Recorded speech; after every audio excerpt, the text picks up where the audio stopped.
non-jagrative. In the end, in the true end, the purest teachings are the deep Buddhist, the deep Taoist teachings. That's not to take anything away from anybody else, because the root of all teachings is the same. And when you say the deepest teachings, it just means that with the least flowers, that with the least adornment, just the pure bottom truth. Like the Buddhist term, empty mind. Eventually, you will come to know empty mind. An empty mind is everything. Before you can get out, you must know empty mind. What is empty mind? Is it something you do? You empty your mind? No. Empty mind is a mind in which thoughts have ceased to manifest. For you to even be doing anything means there's a concept, a thought, that you should be doing something. So you can't empty from that point of view. Thoughts come from somewhere. It is a deep Buddhist question that they would ask you, where do thoughts come from? Very, very deep question. Not a question you can answer. It's not meant to be answered. It's meant to be seen. It's meant to be experienced. Thoughts come from the same place waves come. Exactly. No different. The ocean is the water. From this water come waves. Waves are the same as ocean, just in a different form. Thoughts are mind. They are the waves of mind. They are the wavelets of mind. They arise and they fall. They arise from mind. They fall back into mind. Just the same as waves in the ocean. If you are looking at an ocean, you cannot differentiate the ocean from the waves. You have never seen an ocean without waves, ever. And when you are looking at the waters, you wouldn't know where the wave starts, where the wave stops, and where the ocean is. It's not like any clean-cut line. Mind is an ocean of mental energy. That's what it is. It is a field filled with mental energy. That energy can be still. That energy can be violently active. Or that energy can be in its barely normal state, whatever that is, meaning it makes that amount of waves of that type in that way. So arising from the field of mind come thoughts. That's where thoughts come from. Period. You think you make thoughts. No. You generate vibrations that end up changing, passing into the field of mind, and they generate waves. You can generate waves in an ocean. If you jump around in it, if you put something in it and move it around underneath, it will affect the wave patterns in your little area. So likewise, your will is able to push force into the field of mind, which then manifests as thoughts. But the important thing to realize is that thoughts are made of mind stuff. They are not separate from it. They are waves of it. It all comes up and falls back. What is empty mind? Empty mind is the still mind. It is the mental panorama, the mental energies that are so still that they do not have the forces underneath them that are necessary to generate waves. It is just crystal clear, like looking into a lake that's mirror still. When the mind becomes mirror still, it is empty. Empty of what? Empty of thoughts. That's what empty mind is the mind that is empty of thoughts. What is empty mind like? The neat thing about it is, it's not important what empty mind is like. If you're looking in a lake, we'll get away from the ocean, we'll get to a lake, which can become crystal, totally mirror still, and you're looking in the wake, but there are all these waves and ripples in the lake. And you're focusing on all these ripples and waves. Where do they come from? Why are they doing what they're doing? That's what's going to be happening. That will be your mindset, to see all of this activity and try to understand it, like it and dislike it, and whatever you do about it. If I then say to you that this all can stop, it can become mirror still, crystal clear, totally quiet. And you ask me, what is it like when it's like that? Because I'm so used to it being active and paying so much attention to each ripple and each wave and developing systems of like and dislike and so on. The answer is the moment, and I mean the moment, it becomes still. Something very different happens than what you think will happen. When it becomes still, it becomes a mirror. When it becomes a mirror, you see yourself. You never saw yourself before when it was active and there were ripples. So amazingly, what happens in empty mind is you won't answer what empty mind is like. What you will do is see the reflection of yourself in the mirror stillness of thoughtless mind. And it will bounce you back into self. That's what happens with empty mind. Empty mind. Ramakrishna said, the purified mind is no different than the self. Now you understand. You think purified mind thinks you don't have bad thoughts. It has nothing to do with bad thoughts. It's not pure thoughts or impure thoughts or good thoughts or bad thoughts. It's no thoughts. And the purified mind is empty mind. It is the mind which is devoid of waves or wavelets or anything. When that field of energy, which you're to think of as water, similar to water, has the properties of water, when that field of energy becomes perfectly waveless, it then becomes still. And when it is still, it becomes a reflective force. And when you look in it, instead of seeing it, you see yourself. That is why the purified mind is no different than the self. So you don't fight to achieve empty mind. It is the opposite of fighting or working or doing anything. Empty mind is that which exists when there is no need for thoughts. The ocean has waves for a reason. There are forces that are manifesting and moving underneath that cause it to be waves. You know what else causes the ocean to have waves? The moon. There are forces that are causing this field of energy. Just a field of energy. It's so innocent. It has no properties. It has no qualities other than the quality of being able to manifest itself into these forms, the forms of thoughts that come and go and fall into it and out of it. And it's amazing how much form it can take, can't it? It's better than a whiteboard. It's just up and down and up and down, and they just get created and they go, and they get created and they go, and sometimes they get created and they stay.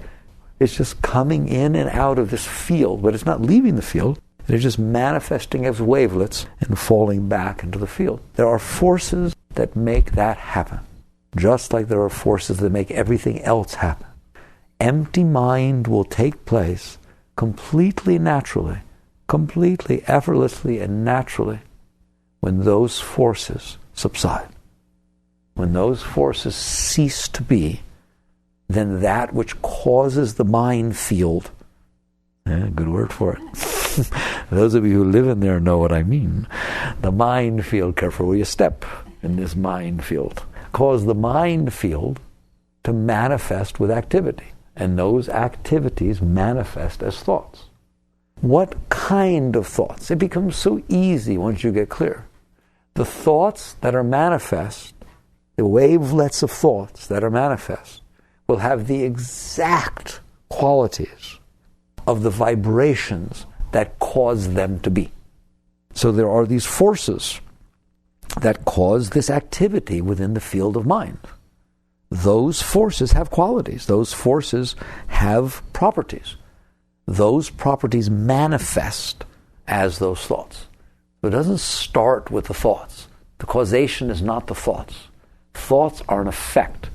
That's all they are. You are from now on, and you're wise, you'll see this. You are to see thoughts as waves. You don't blame waves. You understand waves come, they're tall, they go, they fall in. They are just waves. Doesn't matter what shape they take. A wave is a wave. A thought is a wavelet in the field of mind. Period. It has nothing to do with you, nothing. The properties of that thought will be the perfect manifestation of the properties of the force fields that interfered with mind, that entered mind, that vibrated through mind, and caused that to take place. This is back, they start talking about your causal body. That which is beyond mind, its vibrations are dropping into mind, and this is causing the ripples and the things to take place. Those vibrations can stop. Those vibrations can stop. When they stop, the cause stops. The result stops. And this is when mind becomes still. You don't fight with mind. To fight with mind is like trying to stop the waves. You can't stop the waves. It's too late. The waves have already manifest. Any attempt to stop the waves will create more disturbance in the field that you're dealing with. You have to go deeper. What is causing this to take place? Why are these thoughts manifesting? If you really wish to work with this level, when I say to you, why are these thoughts manifesting, it doesn't mean psychotherapy. Not that there's anything wrong with that. But it doesn't mean getting down to why did this thought manifest. You don't focus on a given wave and say, well, why did that wave come up, right? If you do that, I'm going to ask you, why did you pick that wave? And you're going to see that your stuff is just turning back into itself. There's a reason you manifested that wave. That will be the same reason that you picked that wave. It's like, oh, these jealous thoughts. I don't want to have these jealous thoughts. Then why are you making them? Obviously, there must be something inside of you that is causing this independent field that has no qualities at all, it's just water, to manifest as jealousy. And now whatever that is inside you that's causing that is separating out those thoughts from all the other waves and saying, let's get rid of those. So the next thing you know, you're really feeding. That's what happens. When you focus on a given one and try to get rid of it, you're actually feeding and focusing that part of yourself. It's amazing. It's so subtle. So when you sit there and say, why are there waves? Why are there thoughts? It just means thoughts with a capital T. Why are there thoughts? Any thoughts. Don't differentiate one from another. You have to be able to just look at them as thoughts. Why are there waves in this field? And you have to make a point of literally not focusing on one versus the other. The minute you start focusing on one versus another, I guarantee you will no longer be thinking about why are there waves. You'll be caught in the stuff that's causing the thoughts, and they will just manifest out further. So you have to be completely objective to be able to step back and just say, are there or are there not waves within this mind field? Mm-hmm. There are thoughts in this field. There are thoughts in this field. Why? Why are there thoughts? Why are there waves passing through this field? You just sit far enough back to see every single thought for what it is, a wave within the field of mind. If you watch it this way, over time, you will see the force before the wave. Because you're not focusing and getting hung up in the thought, you're keeping your objectivity, your witness consciousness. You then will have earned the right to get past the wavelet itself. And I'm not going to get into great depth of explanation to you. All I can say is, if there is smoke and you're trying to walk into the smoke and it's disturbing and it's hard to deal with, and you want to know where the smoke is coming from, if you get all involved in the smoke, what's its particles? How many particles per inch are there? Are there more here versus there? Why is this smoke so dark? I wonder how this smoke compares to the smoke of 100 years ago. Guess how far you're going? Right there. You're going to stop right there in order to analyze the smoke. You have to be able to be completely objective about the smoke, to where you just keep walking through that smoke And what you're going to find is the reason you're trying to analyze it, the reason you're trying to understand it, the reason you're trying to figure out about it is because you don't like it. You can't handle it. And so you want to stop and in essence do something about it. As long as you're doing something about the smoke, you will never ever find out there's fire. You will never ever get past the smoke to the fire. What do I need to do to find the cause of smoke? It is not analyzing it. Analyzing it means you're stopping. You will not find the cause. People confuse studying the properties of something and the qualities of something and finding the cause of something. They're not the same. You see it in this example perfectly, all right? Learning about the smoke does not help you one iota, it might a little, but it does not really help you find out about the root. How do I find out about the root? You keep walking. But what do I do if my eyes water? You keep walking. What if I have trouble breathing? You keep walking.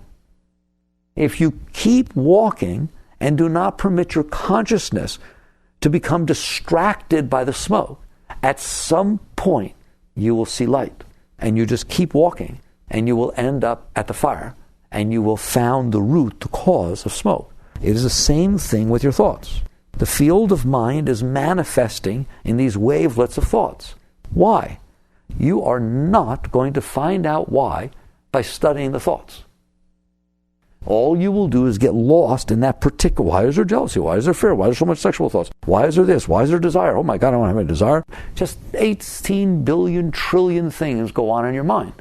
If you study those things, if you get involved in those things, if you try to analyze those things, if you contemplate those things, if you discriminate those things, I don't care what verb you use, if you have anything to do with those thoughts, it is equivalent to what you did with the smoke. You got caught in the thoughts. You will not find the cause. You must be willing to sit completely and utterly objectively while the thoughts are manifesting and passing by you, just like the smoke has to pass by you. If you can sit there and let these wavelets be wavelets, and to you a wavelet is a wavelet, a thought by any other name is a thought. A wave coming up of the ocean, like any other wave, it is just a wave in the ocean. It doesn't make any difference to me. I'm not judging them. I'm not interested in them. I don't care about the thought. I want to know why. And you will not find out why by studying the manifestation. You will only find out why by withstanding the urge to get involved in the manifestation, but not. And so you keep your center of consciousness. You permit these wavelets of thoughts to be created in the ocean of mind, and you are objectively there. At some point, if you can maintain that center, something different will happen to you. Just like at some point you will see the fire. What will happen? It is hard, it can't be discussed. You have to experience it. What will happen is at another level, before the wavelet generates, you will feel the energy move. You will feel the force from underneath that ends up bubbling up and creating the wave of mind. Before it does that, you earn the right to do that for the same reason that you earned the right to see the fire, because you were able to withstand the smoke. I'm serious, that's all. It is a matter of being able to withstand the variations and fluctuations in thoughts. They are the same. All thoughts are the same. All thoughts are the same. There is nothing to study. They're just wavelets. All waves in the ocean are waves. All waves in the mind are waves. Once you're able to do this, now you're going to have trouble doing this. We'll talk about that in a minute. But you shouldn't have trouble doing it. It's not like I asked you to lift 600 pounds or something. I just asked you to see a wave as a wave. Why do you have to get involved in the waves? They're just waves. You're sitting there in the ocean on a tiny little raft. You're sitting there in the ocean, and these waves are creating and coming and going, and you just see them as waves. Once you can do that, you will see the underlying patterns. You will feel, experience, notice the underlying patterns that come out of you before they come into the ocean of mind. Now what? If you want to know empty mind, don't deal with the thoughts. Deal with those patterns. How do you deal with those patterns? God, it gets easier and easier every time. First, you didn't have to fight with everything. You just walked past the smoke and you made it to the fire.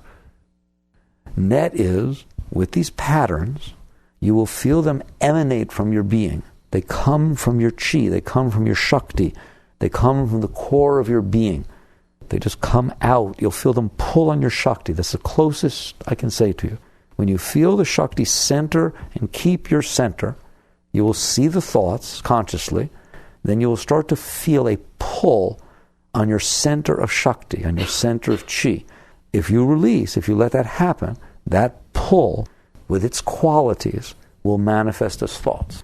And you will see this happen. And then if you get involved in the thoughts, you won't see it happen anymore because you got involved in the thoughts, right? What layer do you want to work at? And so it just pulls you in. Next thing you know, you're sucked in and you're meditating, but you're not meditating anymore. You're lost in those particular thoughts. It won't take you long before you catch on that should you want empty mind, you must work at this energetic level where these energies are coming off of you, out of you. I like off of you better, all right? They're just like magnetic, like magnetism emanates, okay? They're just coming off of you. That's all. I like watching the sun. I like the sun, studying the sun from astronomy and so on. You see these eruptions coming out of the sun. You see solar flares. You see all sorts of stuff. It's such an active force.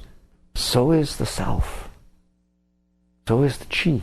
When it is centered, it is this dynamo of activity. And if you let it, it will emanate. It will emanate vibrations, pour off of it.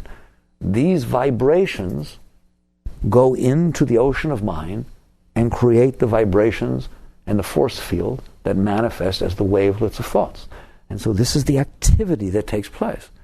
When you are deep enough within, and I'm not talking about meditation right now, the fact that you could do that in meditation is a blessing and it's very beautiful, but it won't get you there. You have to be in this state at all times. For empty mind, it shouldn't be an experience that you force or somehow get to some state. I mean, it's good if it is.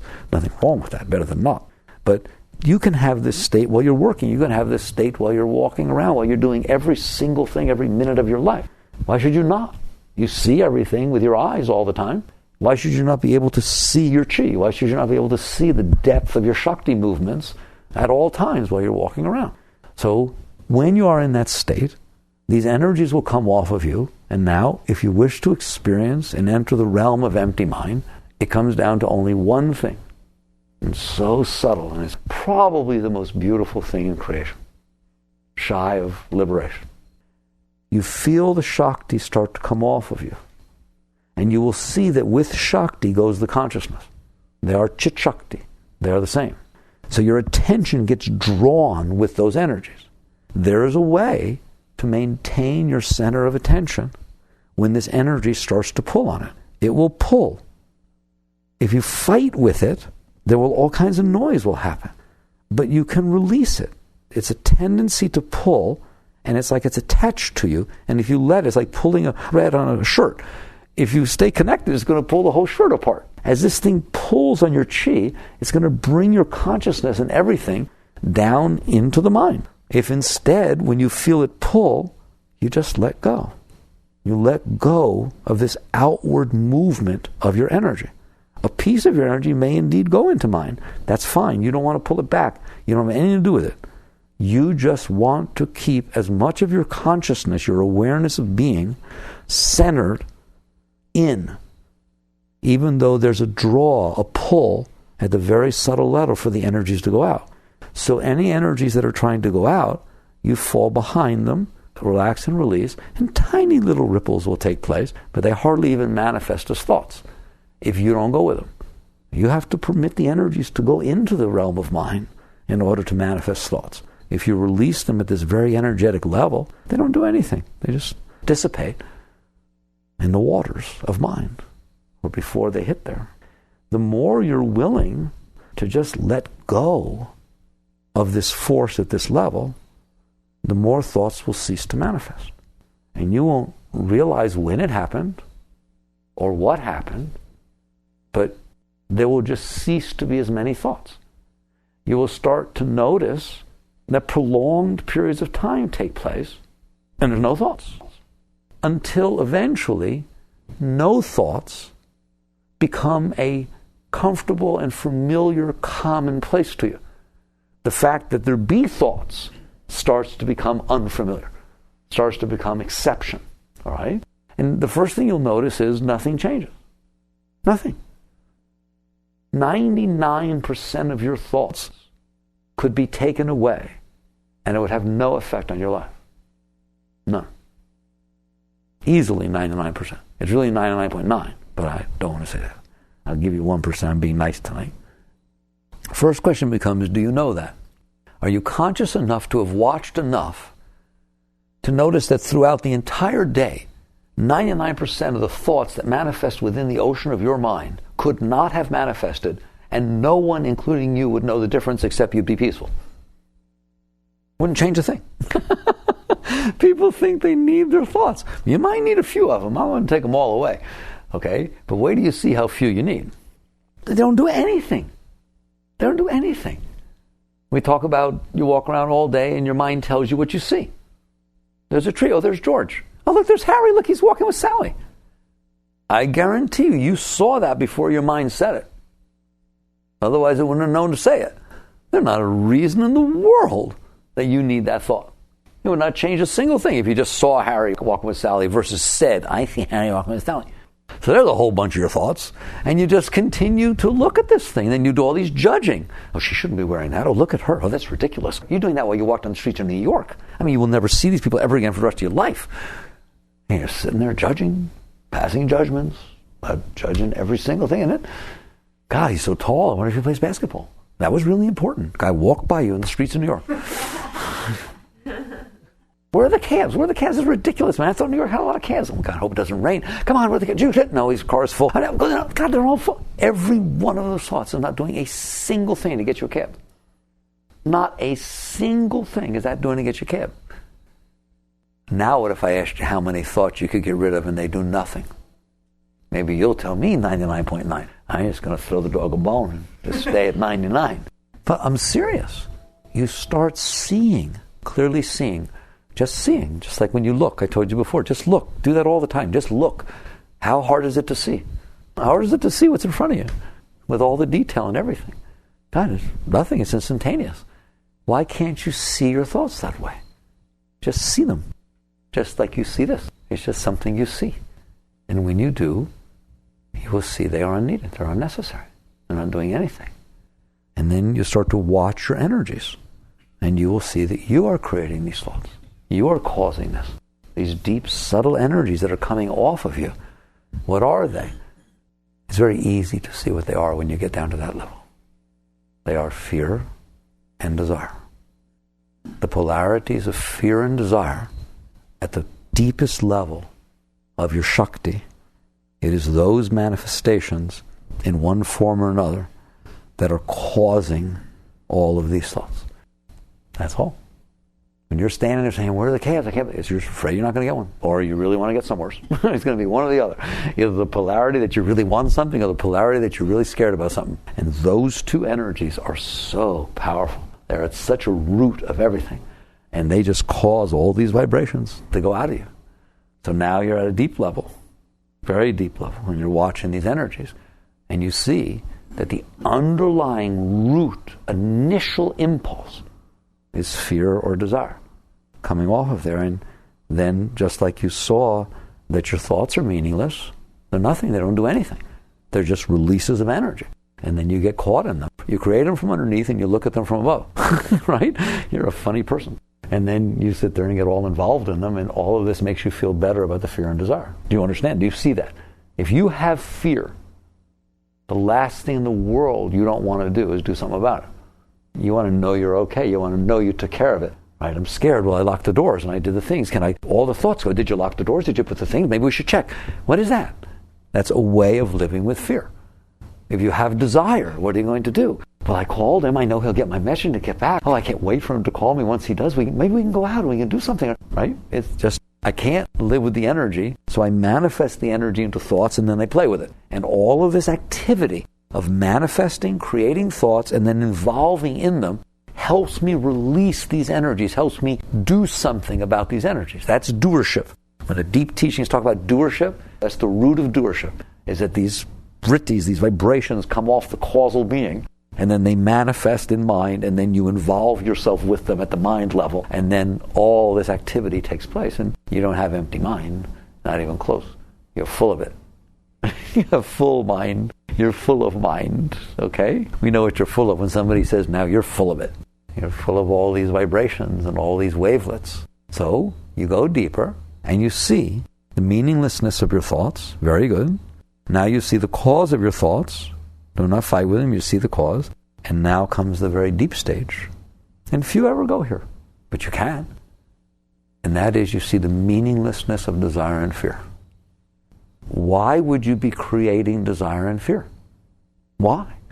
What do they do? If you were at peace, truly at peace, you ever been at peace? Like just that deep, thick serenity that comes over your being once in a blue moon, all right? You have no desire. This is truly what you want, is that quietness, that sense of utter contentment within your being. If you could have that, you would trade that off for anything. Then why are you destroying that in the name of creating something that might create that? That's when you're getting deep, when you're asking that question. Not when you're mad at yourself, not when you're renouncing, not when you're doing all kinds of stuff, but you're just watching. You just see so deeply what is going on. And now at the root, you see desire and fear emanating from your being, and you start to see why. Why am I emanating this? Why is that what comes off my being?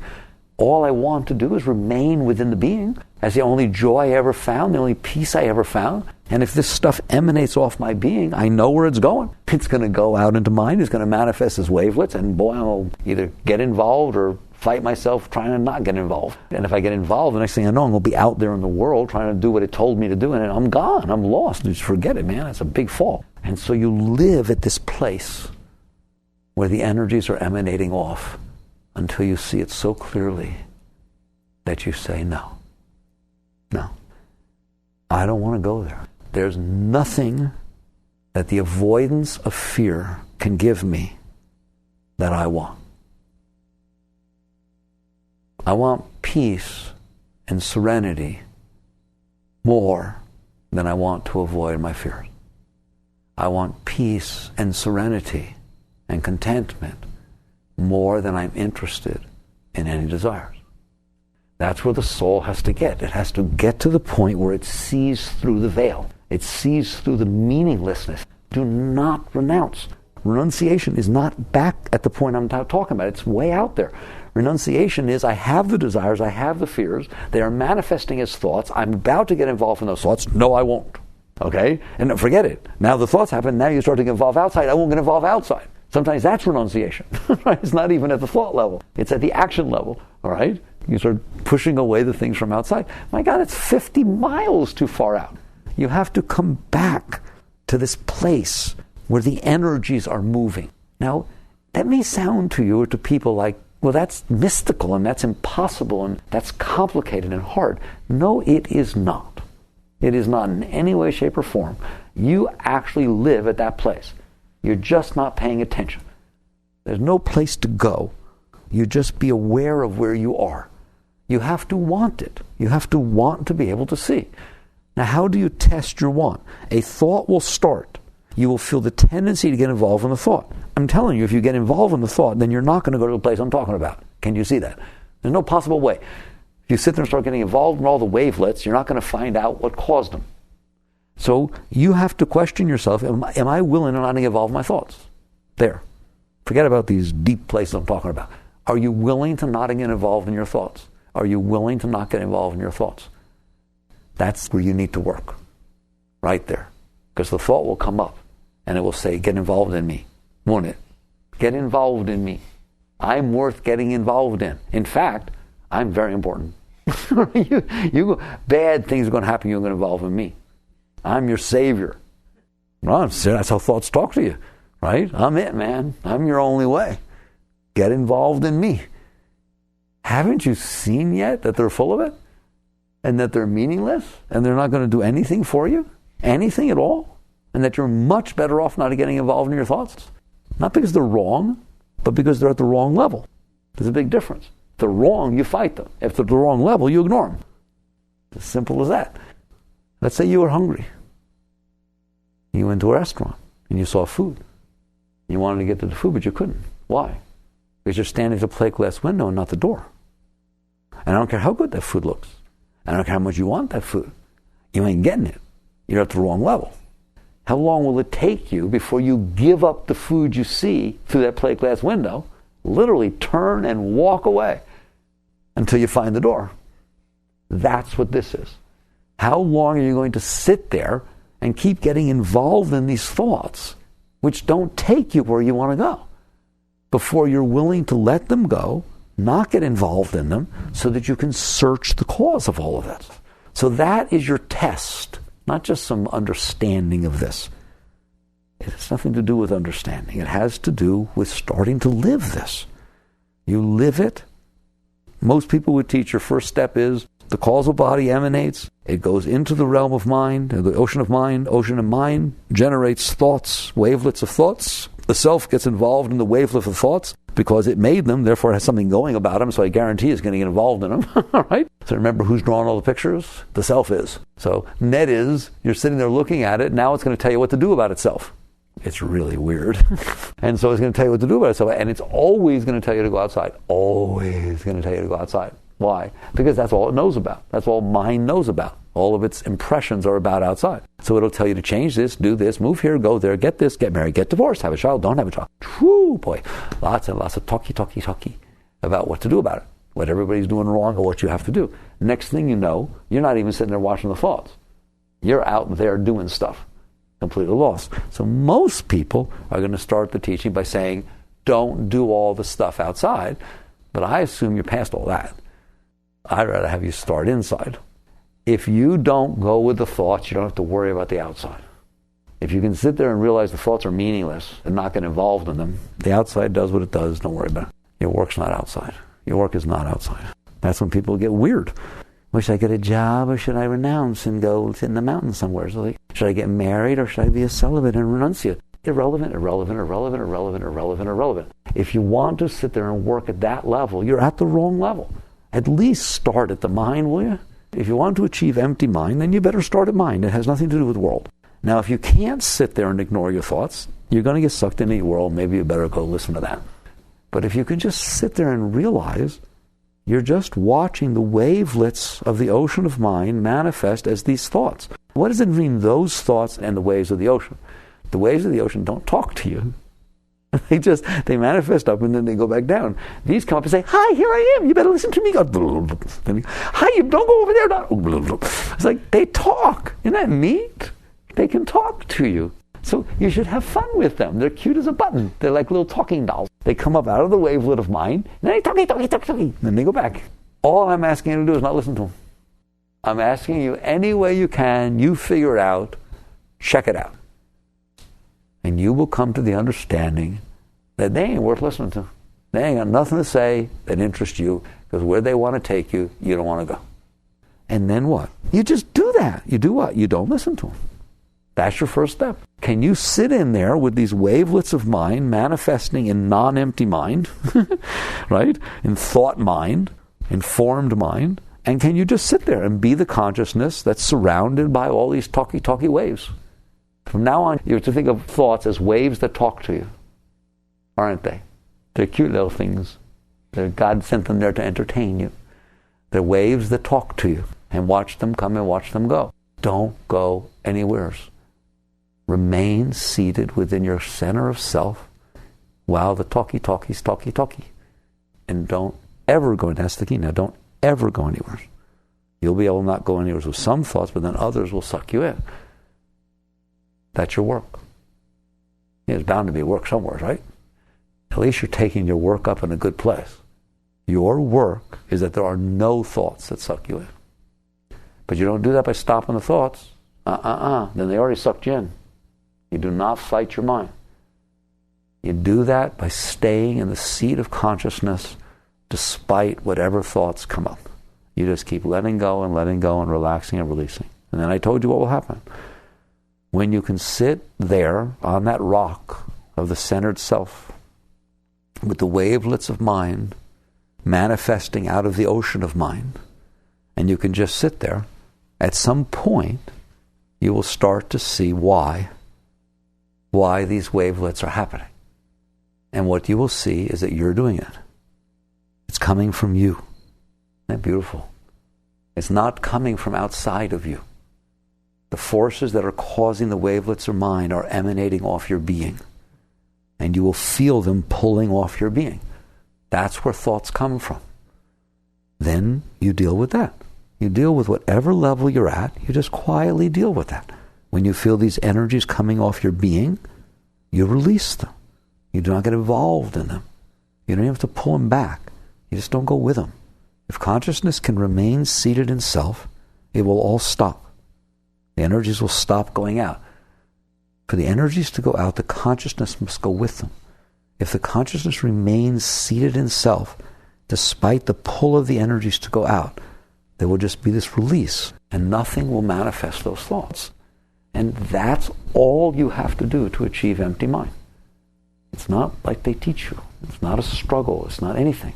The empty mind is the natural state. It is mind without thoughts. It's just mind without thoughts. Okay? And mind without thoughts is a quiet, natural state of mind because the vibrations and vrittis and energy patterns of the chi, of the Shakti, are not emanating off the self. Where are they? They are remaining within the self. They are turned back into the self. So, now what? Now the mind becomes still. Now empty mind means something to you. It's not anything to rejoice in. It's not anything to get involved in. It's not anything to be excited about. You're just seeing empty mind. What do you see when there's empty mind? It's more what you don't see. There's nobody talking at you. You don't see thoughts. There's nothing manifesting. And I told you, in the beginning I told you, when Ramakrishna said, the purified mind is no different than the self.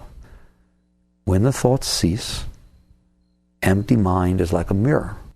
And when you look into it, you see self. It reflects back self. You feel the nature of self instead of the nature of mind. It's empty mind is infinite.